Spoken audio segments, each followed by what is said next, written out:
দাগী আসামিকে রাষ্ট্রপতির ক্ষমা বন্ধে একমত রাজনৈতিক দলগুলো। এর মাধ্যমে ক্ষমতার অপব্যবহার রোধ সম্ভব বললেন আলী রিয়াজ। চানখারপুলে 6 জনকে হত্যা মামলায় 8 আসামির অভিযোগ শুনানি শেষ। আদেশ 14 জুলাই। দ্রুত বিচার ট্রাইব্যুনালে 5 জনের মৃত্যুদণ্ড। দেশে 10 দিনে 24 জন ধর্ষিত, অর্ধেকই শিশু। নারী ও শিশু নির্যাতন প্রতিরোধে মাঠে নামছে কুইক রেসপন্স টিম, জানালেন উপদেষ্টা। এবং ডেঙ্গু সংক্রমণে 24 ঘন্টায় আরও 1 জনের মৃত্যু, নতুন রোগী 358 জন। পরিস্থিতি নিয়ন্ত্রণে বললেন স্বাস্থ্য সহকারী।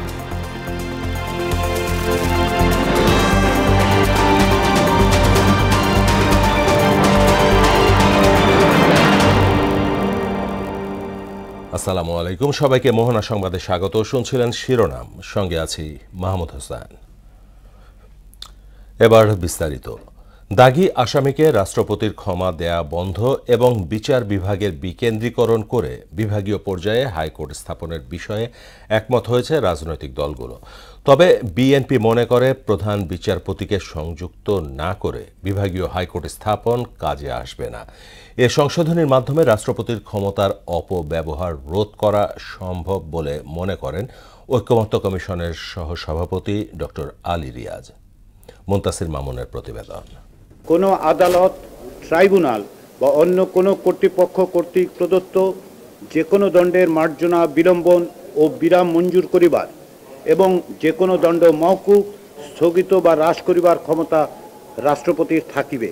সংবিধানের 49 অনুচ্ছেদে রাষ্ট্রপতিকে দেওয়া ক্ষমা প্রদর্শনের ক্ষমতা অপব্যবহার হয়েছে অনেকবার। শিশু সন্ত্রাসীদের ক্ষমা করার নজিরও আছে এ বিধানে। বৃহস্পতিবার ঐকমত্য কমিশনের 2য় দফায় 9ম দিনের আলোচনায় শুরুতেই উঠে আসে রাষ্ট্রপতির ক্ষমার বিধান। দলগুলো এতে মতামত দেয়। এই ক্ষমা প্রদর্শন আইনের মাধ্যমে নিয়ন্ত্রিত হওয়া প্রয়োজন। এতে কি কি বিধান যুক্ত হতে পারে সে বিষয়ে অভিমত জানান বিভিন্ন দলের নেতারা।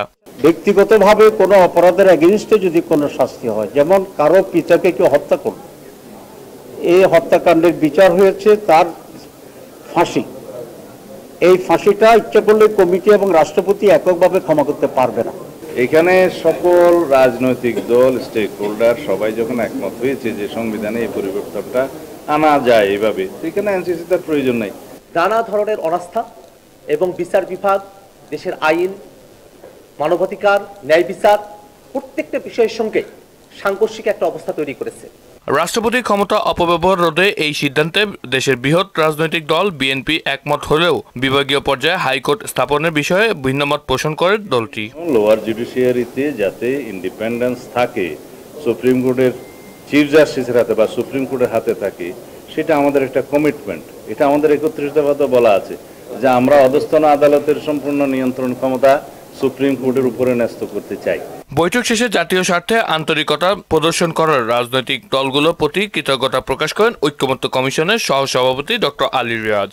সংবিধানের 49 অনুচ্ছেদের সংশোধনের যে প্রস্তাব ঐকমত্য কমিশনের পক্ষ থেকে তৈরি করা হয়েছিল, তার আলোকে যে রাজনৈতিক ঐকমত্য তৈরি হয়েছে সেটা ভবিষ্যতে সংবিধানে অন্তর্ভুক্তির মধ্য দিয়ে বাস্তবায়িত হবে এবং এতদিন ধরে যে অব্যাহত ব্যবস্থা ছিল, রাজনৈতিকভাবে ক্ষমতার ব্যবহার করা হয়েছিল, সেটা বন্ধ হবে। মুনতাসির মামুন, মোহনা সংবাদ, ঢাকা। জুলাই গণ অভ্যুত্থানে 5 আগস্ট রাজধানীর চানখারপুলে 6 জনকে গুলি করে হত্যা মামলায় 8 আসামির বিরুদ্ধে অভিযোগ গঠনের ওপর শুনানি শেষ হয়েছে। এ বিষয়ে আদেশ হবে 14 জুলাই। বৃহস্পতিবার বিচারপতি গোলাম মর্তুজা মজুমদারের নেতৃত্বাধীন আন্তর্জাতিক অপরাধ ট্রাইব্যুনাল 1 বৃহস্পতিবার অভিযোগ গঠনের ওপর আসামি পক্ষের শুনানি শেষে এই দিন ধার্য করেন। আরও জানাচ্ছেন কাজী পাপ্পু। জুলাই আগস্টে ছাত্র জনতার গণ আন্দোলনের অন্যতম হটস্পট ছিল রাজধানীর চানখারপুল, যেখানে পুলিশের ছোড়া গুলিতে মারা যান 6 জন। সংগঠিত ওই মানবতা বিরোধী অপরাধের মামলায় সাবেক ডিএমপি কমিশনার হাবিবুর রহমান সহ 8 জনের বিরুদ্ধে আনুষ্ঠানিক অভিযোগ জমা দেয় প্রসিকিউশন। সুপ্রিয়র কমান্ড রেসপন্সিবিলিটির অভিযোগ আনে প্রসিকিউশন। তবে সেই দায় অস্বীকার করে অভিযোগ থেকে খালাস চান আসামিদের আইনজীবীরা। যেহেতু সে একটা আন্ডারে আছে, কমান্ডের আন্ডারে আছে, সে কমান্ডের আন্ডারে একজন কনস্টেবল, সে কমান্ডটা পালন করেছে। এডিসি আখতারুজ্জামান এবং এসি ছিল, সেখানে একজন ইন্সপেক্টর কোনোভাবে কমান্ডিং অফিসার হতে পারেন এবং তিনি নিরস্ত্র ছিলেন এবং তিনি সেখানে কাউকে কোনো অর্ডার করেননি যে এটা গুলি করতে হবে বা কাউকে উনি বলেন উনি। পুলিশের একজন কনস্টেবল, তিনি প্রজাতন্ত্রের কর্মচারী হিসেবে তার উপর প্রযোজ্য দেশীয় আন্তর্জাতিক আইন অনুযায়ী জনগণের জানমাল রক্ষা এবং নিরাপত্তার জন্য দায়িত্ব পালন করেছেন। সুতরাং তিনি আন্তর্জাতিক অপরাধ ট্রাইব্যুনাল আইন অনুযায়ী কোনো অপরাধ করেননি। তবে শুনানিতে আসামি পক্ষের অভিযোগের জবাব দেয় রাষ্ট্রপক্ষ। আজকে ডিফেন্সের বক্তব্য দেওয়ার সুযোগ ছিল, তারা ডিসচার্জ অ্যাপ্লিকেশন দিয়েছিলেন এবং তাদের পক্ষে শুনানি উপস্থাপন করেছেন। আমরা আমাদের পাল্টা উত্তর দিয়েছি। অনারেবল ট্রাইব্যুনাল সব পক্ষকে শুনেছেন এবং চার্জ ফ্রেম হবে বা হবে না এই বিষয়ে আদেশ দানের জন্য আগামী 14 জুলাই দিন ধার্য করেছেন, অর্থাৎ যেই দিন উস্কানির মাধ্যমে এই আন্দোলনটা সূত্রপাত হয়েছে।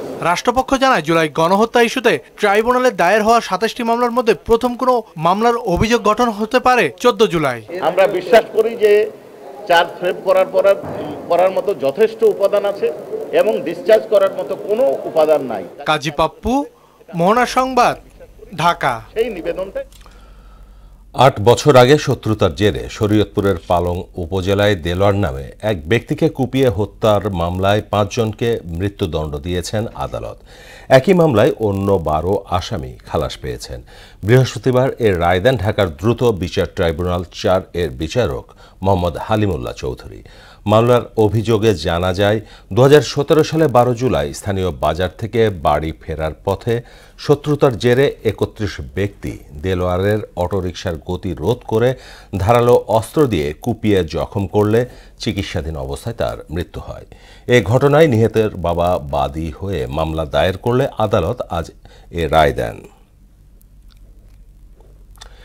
ইতালি নাগরিক তাবেলা সিজার হত্যা মামলায় তমজিদ আহমেদ ওরফে রুবেল, রাসেল চৌধুরী ও মিনহাজুল আরেফিন ওরফে ভাগ্নে রাসেলকে যাবজ্জীবন কারাদণ্ড দিয়েছেন আদালত। বৃহস্পতিবার ঢাকার 3য় অতিরিক্ত মহানগর দায়রা জজ আদালত এর রায় দেন। এছাড়া বিএনপির যুগ্ম আহ্বায়ক ও সাবেক ওয়ার্ড কমিশনার MA কাইয়ুম সহ 4 জন বেকসুর খালাস পান। মামলার অভিযোগ থেকে জানা যায় 2015 সালের 28 সেপ্টেম্বর সন্ধ্যায় গুলশান গভর্নর হাউস এলাকার ফুটপাতে তাবেলাকে গুলি করে দুর্বৃত্তরা। দ্রুত তাকে উদ্ধার করে হাসপাতালে নেওয়া হলে চিকিৎসকরা তাকে মৃত ঘোষণা করেন। কুমিল্লার মুরাদনগরে ধর্ষণকাণ্ডে ভিডিও ছড়িয়ে দেওয়ার অভিযোগে গ্রেপ্তার 4 আসামির 3 দিনের রিমান্ড বৃহস্পতিবার মঞ্জুর করেছেন আদালত। তারা হলেন সুমন, আরিফ, অনিক ও রমজান।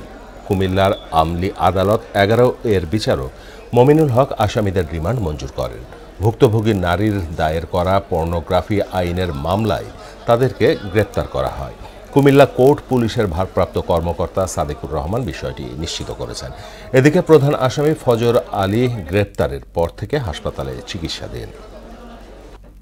আমরা মামলার সুষ্ঠু তদন্তের স্বার্থে এবং এদের সঙ্গে কারা কারা জড়িত আছে এবং এই ভাইরাল করার উদ্দেশ্য কি এবং দেশকে অস্থিতিশীল পরিস্থিতি করার জন্য বা অন্য কোনো কারণ থাকতে পারে কিনা এগুলি জানার জন্য আমরা আসামিদেরকে নিরাপদ হেফাজতে নিয়ে 7 দিনের রিমান্ডের জন্য আবেদন করেছিলাম। বিজ্ঞ আদালত আসামি পক্ষ এবং পুলিশ এবং বাদীপক্ষের লোকজনের শুনানি শুনে উনি আমাদের 4 জন আসামিকে, যারা এই জন্য আমিও 4 জন আসামি গ্রেপ্তারকৃত, তাদেরকে 3 দিন করে রিমান্ডের আবেদন মঞ্জুর করেছেন। জুলাই সনদ বাস্তবায়ন ও জরুরি সংস্কার ছাড়া জাতীয় নাগরিক পার্টি কোনো নির্বাচনে অংশ নেবে না বলে জানালেন দলটির আহ্বায়ক নাহিদ ইসলাম। বৃহস্পতিবার দুপুরে নীলফামারীর সৈয়দপুর উপজেলার হাতিখানা কবরস্থানে জুলাই শহীদ সাজ্জাদ হোসেনের কবর জিয়ারত শেষে সাংবাদিকদের সঙ্গে আলাপকালে তিনি এসব কথা বলেন। এ সময় ছাত্র জনতার আন্দোলনে ফ্যাসিস্ট সরকারের পতন হলেও মাফিয়াতন্ত্র এখনও শেষ হয়নি বলেও মন্তব্য করেন তিনি। ফ্যাসিস্টের পুনরুত্থান রোধে লড়াই সংগ্রামের ইতিহাস ধরে রাখার আহ্বানও জানান এই এনসিপি নেতা।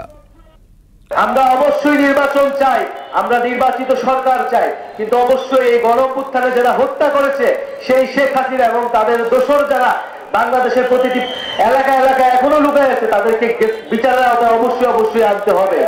শেখ হাসিনাকে দেশে এনে বিচারের আওতায় আনতে হবে। এই শেখ হাসিনার বিচার না হওয়া পর্যন্ত এই শহীদ রুবেলের বাবা আমাদের সকলের মনে যে দাউ দাউ করে আগুন জ্বলতেছে সেই আগুন কোনোদিন নিভবে না। নির্দেশনা পেলে সেনাবাহিনী অবাধ সুষ্ঠু নির্বাচনে সহায়তা করতে প্রস্তুত বলে জানিয়েছেন মিলিটারি অপারেশন পরিদপ্তরের colonel staff colonel Shafiqul Islam. দুপুরে বনানীর সেনা সদরে আয়োজিত এক সংবাদ সম্মেলনে একথা বলেন তিনি। এ সময় আগের তুলনায় আইন শৃঙ্খলা পরিস্থিতি অনেকটা নিয়ন্ত্রণে আছে বলেও দাবি করেন তিনি। যে কোনো অপ্রীতিকর ঘটনার বিরুদ্ধে সেনাবাহিনী সবসময় সোচ্চার বলেও জানান কর্নেল শফিকুল ইসলাম। নির্বাচন নিয়ে আসলে অনেক মতামত বা তথ্য আমরা দিয়েছি, বাট ফ্যাক্ট ইজ আমরা এখন পর্যন্ত নির্বাচনের নির্দেশনা পাইনি। আমাদের নিজেদের মধ্যে একটা প্রিপারেশন অবশ্যই আছে, যেটা আমরা নির্বাচন কমিশন থেকে যখন নির্দেশনা পাবো সেই নির্দেশনা মোতাবেক যে কোনো ধরনের, যাতে করে আমরা একটি অবাধ সুষ্ঠু নিরপেক্ষ নির্বাচন করতে পারি, তার জন্য সকল ধরনের সহযোগিতা করতে আমরা বাংলাদেশ সেনাবাহিনী প্রস্তুত আছি। নির্বাচনের আগে টেলিকম নীতিমালা প্রণয়ন সমীচীন হবে না বলে মন্তব্য করে এ নিয়ে সরকার তড়িঘড়ি করায় উদ্বেগ প্রকাশ করেছেন বিএনপির মহাসচিব মির্জা ফখরুল ইসলাম আলমগীর। বৃহস্পতিবার দুপুরে গুলশানে এক সংবাদ সম্মেলনে তিনি এ মন্তব্য করেন। এ সময় নীতিমালা প্রণয়নের আগে রাজনৈতিক দলগুলোর সঙ্গে মত বিনিময়ের তাগিদ দেন দলের স্থায়ী কমিটির সদস্য আব্দুল মঈন খান। আরও জানাচ্ছেন তানজিদ ভুইয়া। বৃহস্পতিবার দুপুরে রাজধানীর গুলশানে দলের চেয়ারপারসনের রাজনৈতিক কার্যালয়ে জরুরি সংবাদ সম্মেলন ডাকে বিএনপি। বিএনপি গঠনমূলক মনোভাব নিয়ে এই খসড়ার সম্ভাব্য দুর্বলতা, অস্পষ্টতা এবং বড় মোবাইল অপারেটরদের পক্ষে অধিক সুবিধা পাওয়ার কিছু ধারা তুলে ধরেছে। এতে দলের মহাসচিব মির্জা ফখরুল ইসলাম আলমগীর বলেন, নির্বাচনের আগে একতরফাভাবে টেলিকম নীতিমালা করা ঠিক হবে না। নতুন প্রযুক্তির বিষয়ে স্পষ্ট ব্যাখ্যা নেই উল্লেখ করে তিনি বলেন, নীতিমালায় পরিষ্কার ব্যাখ্যার অভাবে বড় কোম্পানিগুলো সুযোগ নিতে পারে। খসড়া নীতিমালায় লাইসেন্স ফি, শর্তাবলী, কার্যকারিতা ইত্যাদি বিষয়ে বিস্তারিত কিছুই প্রকাশ করা হয়নি, যা স্বচ্ছতার অভাব নির্দেশ করে। আমরা সরকারকে আহ্বান জানাই, এসএমই প্রযুক্তি বিশেষজ্ঞ, গ্রাহক সংগঠন সহ সব পক্ষকে নিয়ে খোলামেলা আলোচনা করার পর যেন এই ধরনের একটি গুরুত্বপূর্ণ নীতিমালা চূড়ান্ত করার সিদ্ধান্ত গৃহীত হয়। এ সময় মির্জা ফখরুল বলেন, বর্তমান পরিস্থিতিতে অত্যন্ত সতর্কতার সাথে রাজনৈতিক পথ অতিক্রম করছে বিএনপি। জাতীয় পর্যায়ে টেলিকম নীতি প্রণয়ন অবশ্যই সতর্কতা, স্বচ্ছতা ও অংশগ্রহণ নিশ্চিত করে নিতে হবে। আমরা যে লক্ষ্যে এতগুলো প্রাণ গেছে, সেই প্রাণের বিনিময়ে আমরা যেন সুস্থ সুন্দরভাবে যেতে পারি, সেই পথেই আমরা হাঁটছি। এক প্রশ্নের জবাবে দলের স্থায়ী কমিটির সদস্য ডক্টর আব্দুল মঈন খান অভিযোগ করেন, টেলিকম নীতিমালা প্রণয়নের আগে জনগণ বা রাজনৈতিক দলগুলোর সঙ্গে সরকার মতবিনিময় করেনি। নির্বাচনের আগে এই স্বল্প সময় তারা দীর্ঘ 11 মাস কিন্তু এটা নিয়ে কোনো কথা বলেনি। এখন এই সময়ে এসে তড়িঘড়ি করে এটা করাটা, এটা আমরা সঠিক মনে করি না। মানুষের সঙ্গে আলোচনা করা, এটা কনসালটেটিভ প্রসেসটা তাদের এই যে তারা ডিসিশন নিতে যাচ্ছে সেখানে অনুপস্থিত। অংশগ্রহণমূলক আলোচনার পর নীতিমালাটি চূড়ান্ত করার আহ্বান জানায় বিএনপি। বাস্তবতাটা হচ্ছে এই হাইটেক কিন্তু একদম নিম্ন স্তরে সাধারণ মানুষের জীবনে প্রভাব ফেলতে পারে। তানজিদ ভুইয়া, মোহনা সংবাদ, ঢাকা। 20 থেকে 29 জুন পর্যন্ত 10 দিনে দেশে 24টি ধর্ষণের ঘটনা ঘটেছে, যার অর্ধেকেরই শিকার শিশু। এমন তথ্য দিয়ে নারী শিশু নির্যাতন দেশে মহামারীতে রূপ নিয়েছে বলে জানালেন মহিলা ও শিশু বিষয়ক উপদেষ্টা শারমিন এস মুর্শিদ। বৃহস্পতিবার সচিবালয়ে দেশজুড়ে নারীর প্রতি সহিংসতা, ধর্ষণ ও নিপীড়ন বন্ধে গৃহীত পদক্ষেপ নিয়ে প্রেস ব্রিফিংয়ে একথা বলেন উপদেষ্টা। নারীর প্রতি সহিংসতা রোধে উপজেলা পর্যায়ে ইউএনওর নেতৃত্বে কুইক রেসপন্স টিম গঠন করা হচ্ছে উল্লেখ করে এরই মধ্যে এর কাঠামো চূড়ান্ত হয়েছে বলেও জানান উপদেষ্টা। 20 জুন থেকে 29 জুন 24টা ধর্ষণ হয়েছে। এই 24টা ধর্ষণে 12টাই হচ্ছে শিশু, 6 বছরের শিশুদেরকে এবং মেয়েদেরকে সহিংসতা মুক্ত করা এবং নিরাপদে রাখা। আর দ্বিতীয় কাজ হচ্ছে এদেরকে লালন করা, যাতে করে এরা একটা সুস্থ পরিবেশে বেড়ে উঠতে পারে। নারী ও শিশু মন্ত্রণালয় এই গোটা বছরটা নারী ও শিশু নির্যাতনের বিরুদ্ধে একটা বড় রকমের রেজিস্ট্যান্স তৈরি করার কাজটা করছে। কুমিল্লার মুরাদনগরে গণপিটুনিতে ৩ জনকে হত্যার নেপথ্যে মাদক ব্যবসা বলে জানা গেছে। বৃহস্পতিবার উপজেলার বাঙ্গুরা বাজার থানার কড়ইবাড়ি গ্রামে স্থানীয় জনতার পিটুনিতে একই পরিবারের ৩ জন নিহত হন। স্থানীয়দের অভিযোগ, রুবির বিরুদ্ধে ৮২টি মাদক মামলা রয়েছে। দীর্ঘদিন ধরে তার পরিবার মাদক ব্যবসা, চাঁদাবাজি ও সন্ত্রাসী কর্মকাণ্ডের সঙ্গে জড়িত। মুরাদনগর থানার ভারপ্রাপ্ত কর্মকর্তা মাহফুজুর রহমান জানান, নিহতদের বিরুদ্ধে মাদক ব্যবসার অভিযোগ রয়েছে। সেই ক্ষোভ থেকেই উত্তেজিত জনতা হামলা চালিয়েছে বলে প্রাথমিকভাবে জানা গেছে।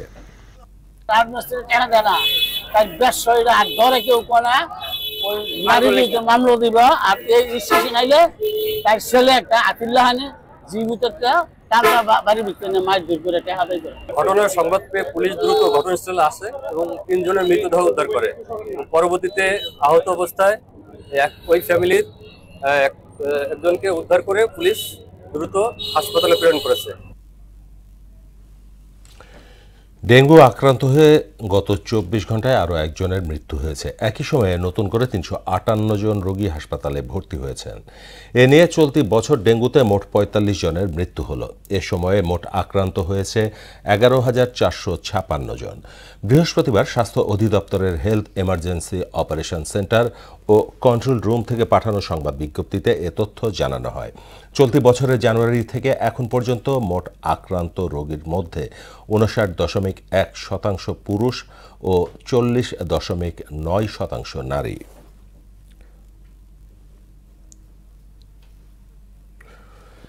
এদিকে ডেঙ্গু পরিস্থিতি নিয়ন্ত্রণে আছে জানিয়ে প্রধান উপদেষ্টার স্বাস্থ্য বিষয়ক বিশেষ সহকারী সাইদুর রহমান বলেছেন, প্রয়োজনে আরও কয়েকটি হাসপাতাল চিকিৎসার জন্য প্রস্তুত করা হবে। মহাখালীর স্বাস্থ্য ভবনে এক সেমিনারে তিনি জানান, ডেঙ্গু পরীক্ষার জন্য বাংলাদেশকে ১৯,০০০ কিট সহায়তা দিয়েছে চীন। এ সময় পরস্পরকে দোষারোপ না করে ডেঙ্গু নিয়ন্ত্রণে সবাইকে সচেতন হওয়ার তাগিদ দেন তিনি। আমরা চেষ্টা করছি হটস্পটগুলোকে অন্তত অ্যাড্রেস করার, আর আমরা কিছু ফ্যাসিলিটিকে ইকুইপ করে রেখেছি। সেখানে আপনি ঢাকা দেখবেন স্পেসিফিকলি কতটা বড়ভাবে ম্যানেজ করা হচ্ছে কিছু আমাদের প্রস্তুতি আছে। কিন্তু এই বার্ডেন যদি বেড়ে যায়, যেটা আমরা অ্যান্টিসিপেট করছি, যদি সামনে বেড়ে যায় হয়তো একটু ডিফিকাল্ট হতে পারে। যে মানুষ যদি আসলে তাদের যে দায়িত্ব যেগুলো বলতেছে আমরা দিনের বেলা বেশ কিছু পরামর্শ সাধারণভাবে দেওয়া হয়েছে স্বাস্থ্য প্রসঙ্গ, সেগুলো মেনে চললে হয়তো রোগীর চাপটা একটু সহনীয় পর্যায়ে থাকবে, চিকিৎসা ব্যবস্থা আমরা কন্টিনিউ করতে পারবো। দারিদ্র্য, বেকারত্ব ও কার্বন নিঃসরণ শূন্যে নামিয়ে আনার লক্ষ্যে আয়োজন করা হচ্ছে আন্তর্জাতিক সোশ্যাল বিজনেস সামিট। আগামী ৫ জুলাই রাজধানী গুলশানে হোটেল বেঙ্গল ব্লুবেরিতে এই সামিটের আয়োজন করা হবে। সওয়াব, মুসলিম এইড, কৃষিবিদ গ্রুপ সহ কয়েকটি বেসরকারি উন্নয়ন সংস্থার উদ্যোগে এ সম্মেলন অনুষ্ঠিত হবে। সামিটে মুসলিম বিশ্বের প্রায় ১৫টি দেশের অর্ধশত প্রতিনিধি অংশ নেবেন। সরকারের পক্ষ থেকে উপদেষ্টা ফাউজুল কবির খান ও রিজওয়ানা হাসান সামিটে উপস্থিত থাকবেন। জিরো আনএমপ্লয়মেন্ট এবং জিরো কার্বন, এই ৩টি বৈশ্বিক লক্ষ্য বাস্তবায়নে বেসরকারি উন্নয়ন সংস্থাগুলোর ভূমিকা এবং নেতৃত্বের দিগন্ত উন্মোচন করা হবে এ সামিটের মূল লক্ষ্য। সামিটে মুসলিম বিশ্বের ১৫টি দেশ থেকে অর্ধশতাধিক প্রতিনিধি সরাসরি অংশগ্রহণ করবেন, যারা সামাজিক ব্যবসা, এনজিও নেতৃত্ব, নীতি নির্ধারণ, শিক্ষা ব্যবস্থা, অর্থনীতি ও পরিবেশ উন্নয়ন সহ বিভিন্ন গুরুত্বপূর্ণ ইস্যুতে নেতৃত্ব দিয়ে আসছেন। পবিত্র আশুরার তাজিয়া মিছিল কেন্দ্র করে যে কোনো হামলার ঝুঁকি না থাকলেও নিশ্চিত নিরাপত্তা ব্যবস্থা নেওয়া হয়েছে বলে জানিয়েছেন ডিএমপির ভারপ্রাপ্ত কমিশনার মোহাম্মদ সারোয়ার। আর তাজিয়া ও সনাতন ধর্মাবলম্বীদের উল্টো রথ ঘিরে সবাইকে পুলিশি নির্দেশনা অনুসরণের আহ্বান জানালেন অতিরিক্ত কমিশনার নজরুল ইসলাম। বৃহস্পতিবার সকালে হোসাইনি দালানে নিরাপত্তা মহড়া পরিদর্শন শেষে এসব কথা বলেন তিনি। SU সেলিমের প্রতিবেদন। বাংলাদেশের শিয়া সম্প্রদায়ের তীর্থস্থান পুরনো ঢাকার হোসাইনি দালানে পবিত্র আশুরার তাজিয়া মিছিল ঘিরে নিরাপত্তা নিশ্চিতে মহড়ায় অংশ নেয় ডিএমপির বিভিন্ন ইউনিট। পরে এ লক্ষ্যে রাজধানী জুড়ে নেয়া নিরাপত্তা পরিকল্পনা তুলে ধরেন ডিএমপির ভারপ্রাপ্ত কমিশনার মোহাম্মদ সারোয়ার।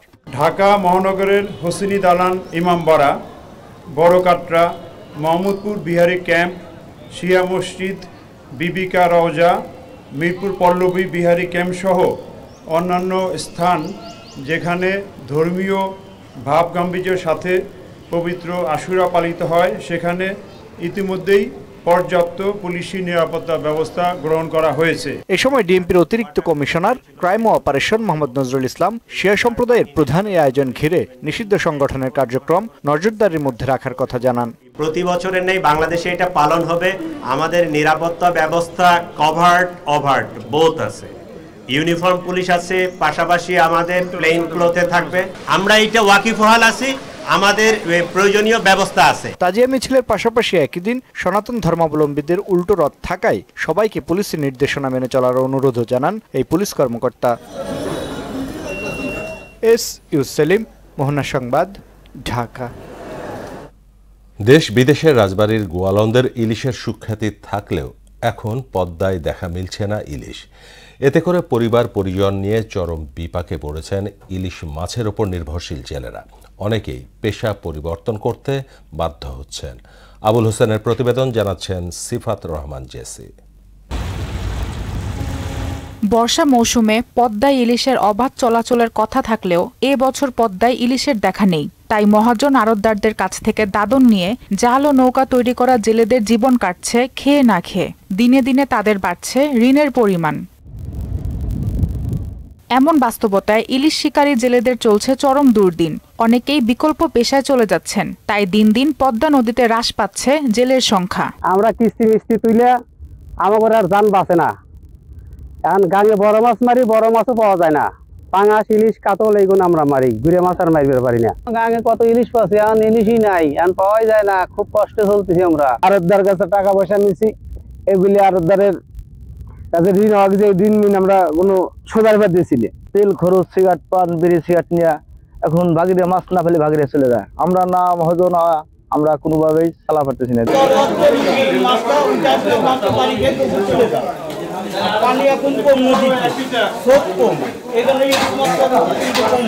নাব্যতা সংকট থাকায় ইলিশের বিচরণ কিছুটা কম হয়ে থাকে বলে জানান মৎস্য কর্মকর্তা। উজানের যে ঢলগুলো আসতেছে সাথে প্রচুর পরিমাণে পলি বা সিল্টেড ম্যাটেরিয়ালস আসতেছে, আসার ফলে আমাদের নদীগুলো অনেকটাই ব্লক হয়ে যাচ্ছে। সেক্ষেত্রে আমাদের এই ড্রেজিং চ্যানেলগুলোকে ড্রেস করে ক্লিয়ার করে দেওয়া একটা বড় সুযোগ তৈরি করে দিতে হবে এই মাইগ্রেটরি প্রজাতির জন্য। আরেকটি হচ্ছে যে প্রজনন মৌসুমে আমরা আশা করি যে এটা হয়তো আগস্টের পরের থেকে, আগস্ট, সেপ্টেম্বর, অক্টোবর, নভেম্বর এই সময়টাতে আমরা বেশি পাই। এই সময়টাতে মূলত সে প্রজনন করতে আসে। তো আমরা আশা করি এবং বিশ্বাস করি যখন নদী ভরে থাকবে, পানিতে স্রোত থাকবে, তখন সাগর থেকে প্রচুর পরিমাণে ইলিশ আমাদের এই অঞ্চলে এসে ধরা পড়বে। নদীর নাব্যতা ফিরিয়ে আনা গেলে এ এলাকায় ইলিশের অবাধ বিচরণ নিশ্চিত করা যাবে বলেও জানান তিনি। সিফাত রহমান জেসি, মোহনা সংবাদ। এবারে আন্তর্জাতিক প্রসঙ্গ। ইউরোপ জুড়ে বয়ে চলেছে তীব্র তাপপ্রবাহ। তুরস্ক ও ফ্রান্সের পর এবার ইউরোপের দক্ষিণে অবস্থিত গ্রিসও রেহাই পায়নি দাবানলের প্রকোপ থেকে। স্থানীয় সংবাদ মাধ্যম বলছে, গ্রিসের জনপ্রিয় পর্যটন গন্তব্য ক্রিট দ্বীপে ভয়াবহ দাবানল ছড়িয়ে পড়েছে। আগুনে বনভূমি পুড়ে গেছে এবং বাড়িঘর হুমকির মুখে পড়েছে। স্থানীয় কর্মকর্তাদের মতে ইতোমধ্যে প্রায় ৩,০০০ মানুষকে নিরাপদ স্থানে সরিয়ে অস্থায়ী আশ্রয় কেন্দ্রে রাখা হয়েছে। ঘটনাস্থলের দায়িত্ব পালন করছেন অন্তত ১৫৫ জন দমকল কর্মী।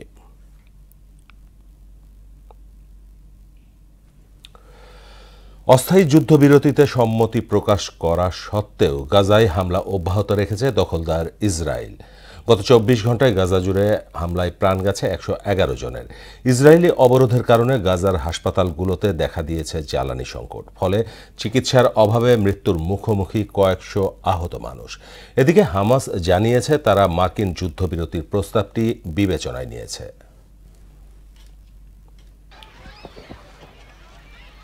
মার্কিন মধ্যস্থতায় ৬০ দিনের অস্থায়ী যুদ্ধবিরতি প্রস্তাবে রাজি হয়েছে ইসরায়েল। তবে গাজায় হামলা বন্ধ করেনি নেতানিয়াহু সেনারা। একের পর এক প্রাণঘাতী হামলায় গাজা জুড়ে গত ২৪ ঘন্টায় নিহত হয়েছে ১১১ জন, আহত হয়েছে আরও অনেকে। নিহতদের মধ্যে রয়েছে ত্রাণ নিতে যাওয়া ক্ষুধার্ত মানুষও। এছাড়া ইসরায়েলি হামলায় গাজা শহরের নিজ বাড়িতে ফিলিস্তিনের ইন্দোনেশিয়ান হাসপাতালের পরিচালক ডাক্তার মারওয়ান সুলতানও নিহত হয়েছেন। স্বাস্থ্য মন্ত্রণালয়ের তথ্য অনুযায়ী ২০ মাসেরও বেশি সময় ধরে চলা এই হামলায় প্রাণহানি ছাড়িয়েছে ৫৭,০০০।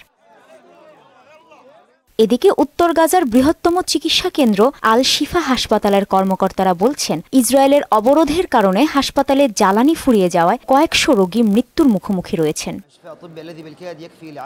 গাজায় হিউম্যানিটেরিয়ান ফাউন্ডেশন GHF জানিয়েছে, মাত্র 5 সপ্তাহে গুলি চালিয়ে ত্রাণ সংগ্রহ করতে আসা 600 জনের বেশি ফিলিস্তিনিকে হত্যা করেছে ইসরায়েলি সেনারা। বার্তা সংস্থা এপির তথ্য মতে, গাজায় ত্রাণ বিতরণ স্থানগুলিতে পাহারা দেওয়ার জন্য নিযুক্ত আমেরিকান ঠিকাদাররা নির্মমভাবে ক্ষুধার্ত ফিলিস্তিনিদের ওপর গোলাবারুদ এবং স্টান গ্রেনেডও নিক্ষেপ করে। নাম প্রকাশ না করার শর্তে 2 আমেরিকান নিরাপত্তা কর্মী জানান, তাদের কাছে ফিলিস্তিনিদের সাথে যা ইচ্ছা তাই করার অনুমোদন রয়েছে। অন্যদিকে ফিলিস্তিনের স্বাধীনতাকামী সংগঠন হামাস জানিয়েছে, তারা মার্কিন যুদ্ধবিরতি প্রস্তাবটি বিবেচনায় নিয়েছে। যে কোনো চুক্তির মাধ্যমে স্থায়ীভাবে যুদ্ধবন্ধে প্রস্তুত তারা। কাজী শাহরিন, মোহনা সংবাদ। এবারে খেলার খবর। বিসিবির কোচিং প্যানেলে যুক্ত হলেন জাতীয় দলের সাবেক ক্রিকেটার মোহাম্মদ নাজিমউদ্দিন। নতুন দায়িত্ব হিসেবে চট্টগ্রাম বিভাগের বয়সভিত্তিক দলের কোচ হিসেবে কাজ করবেন তিনি। আনুষ্ঠানিকভাবে বিসিবি থেকে নিয়োগপত্রও পেয়েছেন নাজিমউদ্দিন। সবশেষ 2012 সালে জাতীয় দলের হয়ে খেলা এই ডানহাতি ব্যাটার গত কয়েক বছর ধরেই কোচিংয়ে জড়িত ছিলেন। দীর্ঘ ঘরোয়া ক্যারিয়ারের পর কোচ হিসেবে নিজের দক্ষতা গড়ে তোলেন নাজিম। এবার সেই অভিজ্ঞতা কাজে লাগাবেন বিসিবির বিভিন্ন পর্যায়ের দল গঠনে ও খেলোয়াড় তৈরিতে। শেষ করব মোহনা সংবাদ, যাওয়ার আগে শিরোনামগুলো আরও একবার।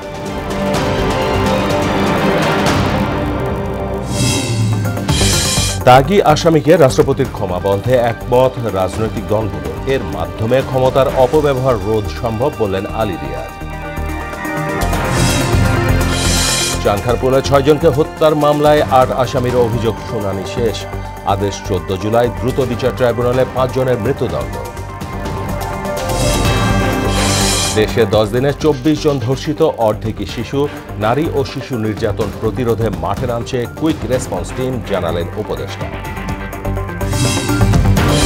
এবং ডেঙ্গু সংক্রমণে 24 ঘন্টায় আরও 1 জনের মৃত্যু, নতুন রোগী 358 জন। পরিস্থিতি নিয়ন্ত্রণে বললেন স্বাস্থ্য সহকারী।